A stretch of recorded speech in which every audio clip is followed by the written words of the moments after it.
Hey, P, I'm curious, and what you learned about your team this week watching them respond to last Sunday. Character. That's what we talked about this week. The true character comes out through adversity, through hardship, and humble. I think we all understand. You got to always give your best. Not that we didn't, but it's always it's going to be at the forefront. And when there's anything that's lacking details or lacking something, they get exposed. And I think it was good. Obviously a good wake up call. Don't want to have a wake up call, but it was. And it's how you respond. So character is a big word for us this week. At all points of your life, you've been known as a leader. This is your leadership skills, right Yep. here.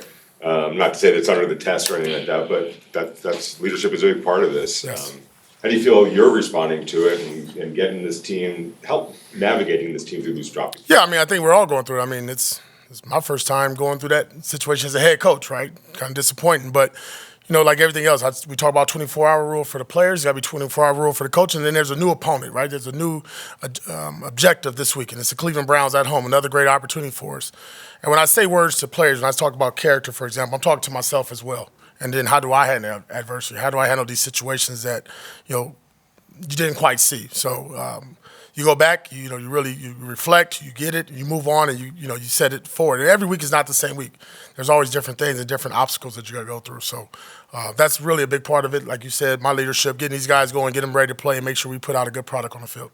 What's the expectation for Max Crosby to play on Sunday? He'll be out. Devontae Adams? Out. Michael Mayer? Out. Going back to that, this is no disrespect to Cleveland, and I don't mean it that way, but is this game more to you about the Raiders than the Browns? Be honest, every game. I said that last week against Carolina. I didn't mean that disrespectful when I say that. It's always about us, right? We always got to worry about ourselves. We don't worry about who's not playing for the other team, what issues they're going through. We have our own, as I just announced right now.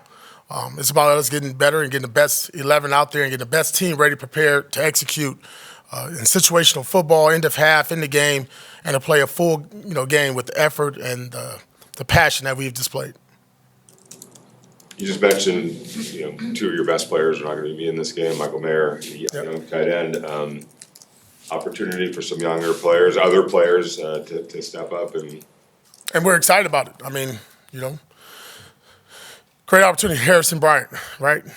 Shanker, Brock Bowers. Feel good about those three. And then, talked about Devontae, but, you got, Jacoby Myers, who we really feel good about. And obviously, in most teams, he'll be their number one. And it's a great opportunity for him to go and show that as well. But collectively, nobody needs to be Devontae Adams. I don't need another Devontae. There's only one, right? I just need the best version of Jacoby Myers, Trey Tucker, TJ Turner, and the rest of those receivers. sense on Devontae in terms of what happened with the hamstring, about how long that might be? No, I don't know. I just know he's out for this week. But, he's kind of like Max. You got to get those guys week to week. You can never, really day to day, you never know how they respond. They've been doing this a long time in their career, but I just know for this week he'll be out. Happened yesterday in practice? Yes. You got a couple other guys that haven't practiced a week. Devontae, Abla, and Thayer Mumford. Are they also good? They'll be out. Coach, what are some of the biggest differences between motivating a group of guys as a player versus as a head coach that you've noticed? Everybody's different. I don't talk to the quarterbacks like I talk to the linebackers, right? But the message to the team is that of team, and what our thought process is. Again, the mindset this week was character, being a pro, having another opportunity at home. We really want to take advantage of that. I believe the crowd will come through. I know they were disappointed just like we were, but we expect them to come through strong and be loud and Raider Nation to show up. But as a player, you probably get more into the face, like right here, eye to eye. And as a team, you got to look at the big picture, and you can't overreact. And I don't think I really do that. I'm more straightforward and direct. They understand that, and then we just move on. It's nothing personal. It's strictly nothing personal.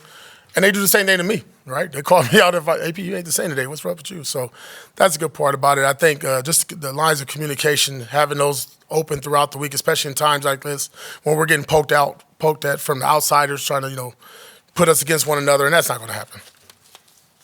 There's that cliche, stay ready so you don't have to get ready. But what goes into actually pulling it off for some of these guys that, you had a couple injuries the last couple of days that maybe weren't expecting to start at the beginning of the week that might have to step up now?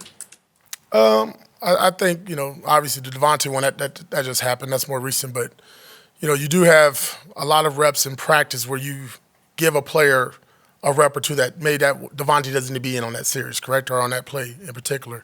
So I think that's the biggest thing. I think Edgar Bennett and a lot of our coaches do a good job of keeping the players next to him. You hear this word, especially in training camp, but those mental reps.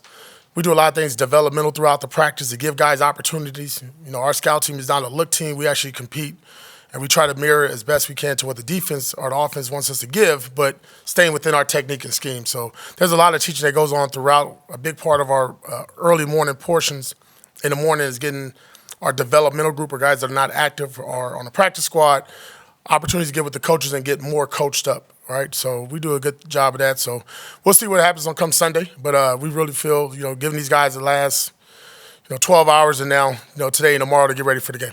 We've already talked about Tyree earlier this week, but, other edge rushers like Janarius and Charleston, what are some things that you really need to see from them this week that you really want to see on the film? Just beat them. Again, I'm going to say, don't be Max Crosby. Don't worry about being Max Crosby. Don't put a cape on. Don't try to be 98. Be number 9, be 44, be 49, be 97. And just give us your best. Don't try to, be that guy to be the hero of the game. Just be a team player, be a DN. If you got to set the edge, set the edge. If you're dropping, you drop. If you got to go inside on a stunt, just run that correctly. Just do your job. And I think if we do that enough across the board, we'll get the results we want. In Michael's case, it was listed as a personal reasons. Is that, I know there's not much light you could shed on that, but family situation? Just personal. I just have to keep it there.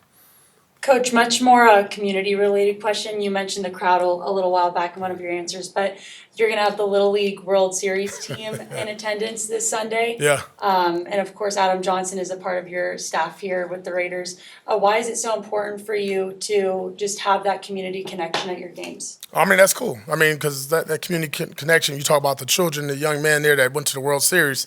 They're like us. They're looking up to the Raiders, right? They were screaming Raiders and they're little chanting on social media. So we brought them into one of our practices as well. Our guys are fired up. Look, when they were playing, we were all dialed in, had every television on, watching them, young man play and represent the state of Nevada. So I think it's huge. And again, our fan base is obviously nationwide, but, you got to take care of home base. And home base is Nevada and Las Vegas. DJ Turner's a guy you've been high on going back to training camp. So obviously you don't want to lose Devontae, but how big of an opportunity is it for him just moving up into the top 3? It's big. Just think about, when Devontae was away for personal reasons in training camp, and in that first game, who showed up? DJ Turner. So we're really excited about him. He's been really a sound and stout special teams player for us. He's always been ready when called on, right? But obviously he's got some bigger heads in front of him, and now there's an opportunity for him, and I expect him to make the most out of it. He's always been a professional. When his name and number's called, he's ready and prepared. That's good. Okay, thank you. Thanks, Coach.